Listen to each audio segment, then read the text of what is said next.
So we have another draft, and then we're almost done, I promise. Birds with Balls, international lineup. We're on third base this week.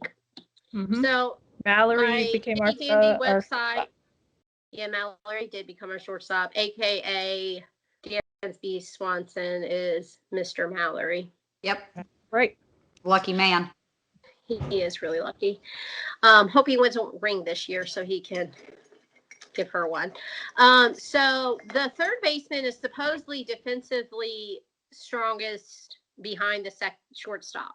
Mm-hmm. So like second strongest defensively on the team. That's why they call it the hot corner, because shit's happening there all the time.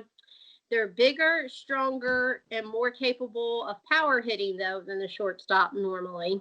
Mm-hmm. If you've compared butts between Riley and Swanson, this checks out. They have a strong arm because they have to throw all the way across the diamond. It's really far. Yep. Not good at math, but whatever the square of 90 plus 90 plus the hypotenuse. Anyway, not a geometry pod. So, and then you have to have good reflexes. Are we shifted? Is it coming up the line? Am I throwing them out at first? And what am I like? Am I throwing it home? What am I doing? What am I doing? You have to know all those things. You also, I guess, have to be kind of intelligent, like at least baseball wise. And for the Braves, you have to hunt. I think is a prerequisite to being a legendary third baseman. I think that's true. Actually, that checks out. Yes. And then apparently online told me that big forearms are a good indicator of a good third baseman. I will be an official forearm inspector if they need one. I feel forearms like that's means more something like totally different hitting. to me. I feel like that's a power hitting, aka you've been single a long time or something. You're lonely. You're super fucking lonely, bro. But maybe you're lonely because you've been working on your swing right now. All right. Yeah, you've been spending too much time in the batting cages and not, trying to I don't know. be with women. Yeah. Anyway, sorry about that. But Riley is happily married, so I did not look at these ladies' forearms because I don't know. But Ashlyn gets to pick first this week. Okay, so I'm going to be really, what's the word? Transparent, I guess. I picked with straight heart this week. There's not a whole lot of logic in this pick. Well, that's what we love here at Mansplain. But I just feel like. Are you saying women are too emotional when it comes to sports and we don't use our brains? No, it was more, I had too much beer last night and I didn't want to use my brain this morning. Okay. So I really just think Alex Morgan would look super cool playing third base. I do think that. So that would be. Alex Morgan kind of looks cool doing whatever she does. So there's that. True. But, if you don't know who Alex Morgan is, please pay attention. She plays for the U.S. women's soccer team. She's a fucking queen, and she's also. She's 5'7". Okay, so not super tall, but fine. I feel like Josh Donaldson's not super tall. I don't know. I'm making that up. Anyway, so yeah, I feel like she'd be really good. Plus, hot corner. I'm not sure how tall Riley is. I feel like Riley's he's probably 6 foot. I probably don't think he's tall because he's still stout. Mm-hmm. And you think people like Freddie as being super tall because they look like that's what I'm saying. I think Donaldson is 6'1". Okay, I totally had him at 5'10". 100% had him at 5'10". Sorry, Josh. Austin Riley is 6'3". Oh no!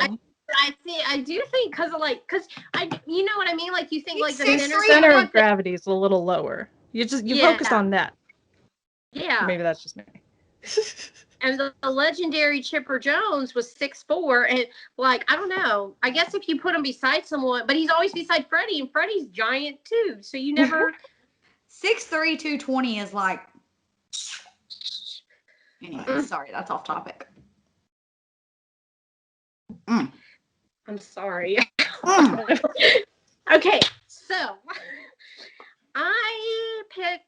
Well, kind of. I thought about 3 different women for this, and I'll tell you why. So I found a list of Sports Illustrated 50 most fittest female athletes. So I was like, why didn't I find this 4 weeks ago? This would help my life a lot. And like Katie Ledecky was really high on the list. She's like the female swimming like Olympic champion of all of life. Like she's amazing.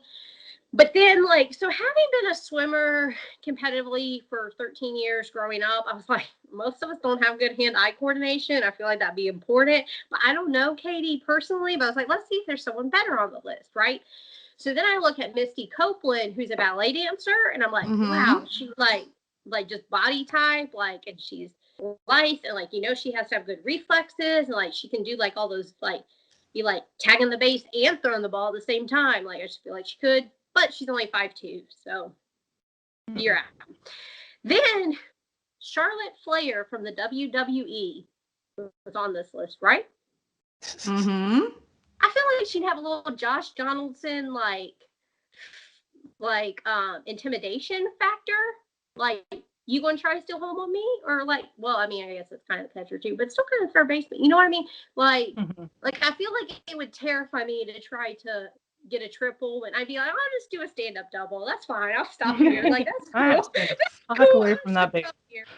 Not gonna run into that brick wall. And Charlotte Flair is 5'10". And then, like, you know, she has to be strong because they, like, fake flip people over all the time. But, like, you still have to be muscular to do it. She could take getting run into, too. Because that does happen. Trust me. Right?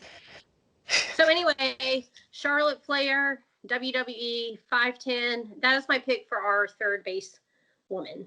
Plus, I mean, I like the team we have so far, but we need someone who's going to be batshit crazy in that dugout. Yes, that's true. You have to have at least one crazy person. Yeah. Well, I don't know if my pick is crazy or not, but I picked Kara Winger, who is a U.S. Javelin thrower, and she is 6 foot. Perfect. And the girl I feel like you have to crazy, like a crazy to fine specimen. recreationally throw a weapon. Spears. Also, do you have to throw a javelin accurately? Not up on my track and field stuff. I mean, or do you just fucking fairly accurately? You don't want to stab the people in the crowd. Go like that. I was just thinking, like, you probably have pretty good accuracy if you're fucking throwing a weapon at a Jesus Christ. Yeah, I wouldn't want to run into that either. She's got the low center of gravity, like we were talking about. Yeah, so. she can. I can see her covering third for sure. For sure. Yeah. I love how we both went with the pure muscle and intimidation factor for third. I mean, hey, it works. It works. Third base, not for the faint of heart. That's true. Put them in the outfield. That's probably where Alex would have been, to be honest. But we'll talk about it later. Now, the more that I'm thinking about third base too, though, it's almost like in the outfield level of like first base, like, you know, well, I mean, you still have to deal with like hits and how they come and whatever. But like, you know, you're going to be having to catch the ball at first base like a fucking lot. Like third base, you could stand there for a good time and like nothing happened, but then you better be ready when it does. Like I wouldn't be good at that. I'd be like looking in the stands and be like, well, guys are here today. And then I'd be like, oh, oops. Like there's a ball coming directly at your face. And if you don't go, boop, you're dead. Right. You gotta have good attention span. Ooh, reflex. Maybe that's why hunters are so good at it, because they sit there for hours and don't do anything, and then all of a sudden they kill a deer. There you go. Maybe. You gotta be all right with being bored. Makes sense.